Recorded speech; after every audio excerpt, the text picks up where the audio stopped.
સમાચાર વિગતવાર જોઈએ તો કાજલ હિન્દુસ્તાનીની મુશ્કેલીમાં સતત વધારો થઈ રહ્યો છે। વધુ એક ફરિયાદ કાજલ હિન્દુસ્તાની વિરુદ્ધ દાખલ થઈ ચૂકી છે। જી હાં, પૂર્વ પાસ કન્વીનરે ફરિયાદ દાખલ કરી છે। કાજલ હિન્દુસ્તાની એક વર્ષ જૂનો જે વિડીયો છે તેમાં કાજલ હિન્દુસ્તાની સુરતમાં સંબોધન કરી રહ્યા હતા અને સુરતમાં સંબોધન કરતી વખતે તેમણે મોરબીની જે પાટીદાર દીકરીઓ છે તેને લઈ ટિપ્પણી કરી હતી। તેમણે કહ્યું છે કે વિધર્મીઓ સાથે જે પાટીદાર સમાજની દીકરીઓ છે તેને બોયફ્રેન્ડ બનાવે છે, અંદરો અંદર બોયફ્રેન્ડ બદલે છે અને ત્યારબાદ તેને 40 લાખની ગાડી લઈ આપે છે અને આ દીકરીઓ ક્યાં જઈ રહી છે, સમાજ ક્યાં જઈ રહ્યો છે તે અંગે કાજલ હિન્દુસ્તાનીએ વિવાદિત નિવેદન આપ્યું હતું। ગઈકાલે મોરબીમાં ફરિયાદ દાખલ થયા બાદ હવે વધુ એક ફરિયાદ મહેસાણામાં દાખલ થઈ છે।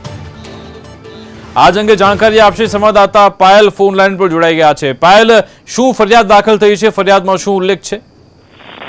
જી વિકાસ, ચોક્કસ કાજલ હિન્દુસ્તાની દ્વારા પાટીદાર દીકરીઓ માટે જે નિવેદનો અને ટિપ્પણી કરવામાં આવી હતી તેને ઉત્તર ગુજરાતના પૂર્વ પાસ કન્વીનર નરેન્દ્ર પટેલે જે આ મામલે ડિવિઝન પોલીસ સ્ટેશનમાં ફરિયાદ આપી છે। મહેસાણા બી ડિવિઝન પોલીસ સ્ટેશનમાં તેમને લેખિતમાં ફરિયાદ આપી છે અને કાજલ હિન્દુસ્તાની વિરુદ્ધમાં કાયદેસરના પગલાં લેવા માટેની માંગ કરવામાં આવી છે અને 7 દિવસની અંદર જો આ જે ફરિયાદ છે તેનો કોઈ નિકાલ નહીં આવે, તેના વિરુદ્ધમાં કોઈ કાયદેસરના પગલાં નહીં લેવામાં આવે તો તેઓ આગળની રણનીતિ જે છે તે પાટીદાર સમાજ એકઠો થશે ને ત્યારબાદ રણનીતિ ઘડવામાં આવશે કે કેવી રીતે તેઓ આ જે છે તે આંદોલન સામે ચલાવશે કાજલ હિન્દુસ્તાની સામે।